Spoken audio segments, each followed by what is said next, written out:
Hello, everyone. It's Aaron Gudekunst with Elevate here for your Monday morning mentor. So, last week we started on the topic of blogs for the month, and we kind of covered the big things. So, like why blogs are important, what you should use them for, lead gen, SEO, and then most importantly, providing value for your audience and for your followers. But this week and in some of the weeks following, we're going to be covering things like content ideas and strategies, things to kind of implement as you go, so that, because everybody can tell you like, oh yeah, it's a good idea to blog, but here's some actual actionable items that you can take, or actions you can take, I guess, to go ahead and start blogging. And like we covered last week, it doesn't take a lot of time, really a whole lot of effort, but you can get a lot out of it. So, first, you want to kind of like as your starting point, you want to start with creating articles that, of course, speak to your target audience, such as addressing the concerns of newlyweds or first-time homeowners, or retirees and seniors, or it could be new parents looking for a home in a good school district, or so on. So, one of the big things that you can start with that, especially for new home buyers, things for guides for buyers and sellers. What are the frequently asked questions that you could put in a helpful guide? There's loads of information for buyers and sellers, especially first timers, that they need to be educated on, and you can position yourself as a go-to educational source. Also, what if you work with investors? If you work with investors regularly, put together guides for new investors as well as those network benefits for seasoned vets. To rent or to buy, that's a big debate, especially when the market is definitely more of a seller's market. Should a buyer, just hold off for a little bit longer? This can be a huge dilemma, especially for younger couples or singles. Can they afford it? What fits their lifestyle? Is the market going to be friendly to them? Or what if you deal in foreclosures? Are foreclosures a good idea? This could tie back to new investors as well, but house flippers or folks that are looking for, that great deal, even if it sounds too good to be true, they might bite off more than they can chew. And so helping them navigate the murky waters of purchasing a foreclosed home can be super helpful, and prevent a lot of unneeded stress later on. Pros and cons of new construction. So right now, especially with the cost of building materials, new construction has kind of taken on a whole different meaning whenever you're having that conversation. There can be a lot of unknowns and assumptions that can get, a newbie in over their heads. So creating articles that coach readers through what they can expect if they are going through the process of building a new home. Maybe a list of local relocation resources. So hopefully you are well connected in your area, and you can provide lists or reviews of local vendors or businesses, probably preferred vendors like in your network that can help with things like inspections, mortgage lending, home prep, things like that. The next kind of area that you can focus in on outside of just your target audience is content ideas for your local market. So this is something that not only helps to draw in readers who may be interested in moving to your area soon, but can also help position yourself as that hub of community updates for locals already in your area. So things like local community events, just sign up for every news alert, chamber newsletter, community announcement platform, whatever, that you can get on, and let that flood of information just fill you with the content possibilities. Just being able to share schedules of upcoming events for families, volunteer opportunities, community building events, and those types of things help to inform people. And, they bring about the feel goods, and then you might see stuff in there too that you might want to jump in and start participating in, hosting meetups and things like that at some of these as well. Housing trends. Are home sales up? Are they down? Is it a good time to buy? Is it a really bad idea right now? How are mortgage rates affecting buying? There's a lot that can be covered. Celebrities. If you have celebrities in your area who recently bought or sold a home, there's all sorts of weird stuff that you can throw in there, just for fun. You can create lists of property types and their availability, So, luxury housing versus, maybe family housing versus, like kind of on the lower end or less expensive housing. Just things like that, because you may have folks who are interested in, any different types of those houses. Things that first-time buyers might not think about. For many first-time buyers,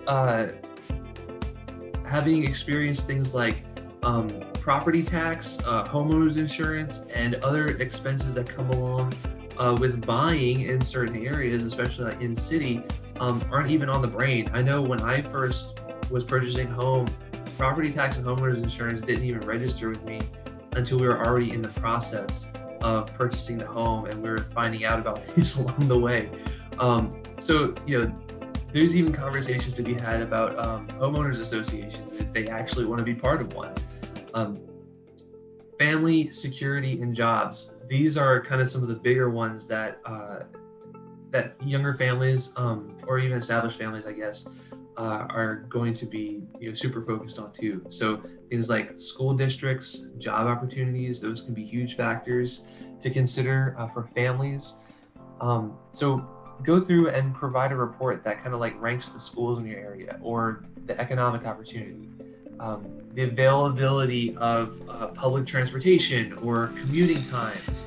Things like that can impact the buyer's decision if they're relocating. I know for myself, when we were looking for a home, I wanted something that was a little bit closer to the interstate so I could just hop on the interstate real quick and drive into the city to get to my job. And then also, promoting areas with low crime so that families can feel safe and secure in their homes.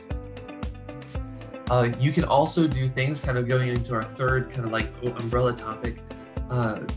You can blog about things related to the real estate industry. So I kind of touched on it a little bit with things like homeowners insurance, but questions about or answering questions about things like mortgage. Where can they get a good finance or good financing on a mortgage? Talk about maybe mortgage specialists that you've worked with in the past, that you've had good experiences with them. Other real estate service providers, who are some title companies or inspectors that you would recommend? Again, kind of tapping into that network. Your preferred partners or other businesses in your network. Have you worked with interior decorators? Recommending those types of services, providing photos, providing testimonies, things like that. Doesn't take a whole lot of time, especially since a lot of things like testimonies and sharing your own experience with them is pretty simple to put into an article, or maybe just talk about things that they've done on a particular project for you. You can talk about your real estate specialties. So, do you only focus on properties that are $1 million plus? Maybe you're a condo specialist. Write about the ins and outs of that type of market. Or, one other thing you can do too is, if you have a very particular niche that you work in, there are other agents in the area that you're probably friends with or network with that cover some of those other markets that you're not particularly interested in servicing. So, maybe showcase some of those, maybe like real estate agents who you would recommend for the target audience, again, that you don't particularly, you're not particularly focused on servicing. So if you're only focused on $1 million homes or and up, then if someone comes to you wanting to sell a home that's half that, recommending someone who you worked with in the past, another agent maybe who was a seller agent when you were buying, and kind of sharing that network with them. And then going into things like qualifying for a loan, refinancing, all of that stuff, everything that you as a real estate professional are very familiar with and know a lot about, but us as the lay folks don't know as much about, right? Because you want to be that information source, using that content to provide value through information, maybe through a little bit of entertainment, but ultimately at the end of the day, being that hub, being that one spot where people will want to go to and will remember to go to get the information, to get the answers to their questions, and to find out how they can best surf through this crazy, amazing experience that is buying or selling their home. So as you start to blog, maybe if you're establishing a brand new blog or you're really diving in and adding more and more content to your blog, I would encourage you to focus on some of the topics that we talked about today. Next week, I'm going to be covering a whole slew of other topics and ideas, tips, tricks, and strategies that you can implement on your blog as well. So I hope you will join me there. Again, my name is Aaron Gutekunst here with Elevate. Be sure to check us out at tryelevate.com. Again, our platform will service a lot of the blog and article ideas and tips, trick, or strategies that we have covered so far over the past couple of weeks.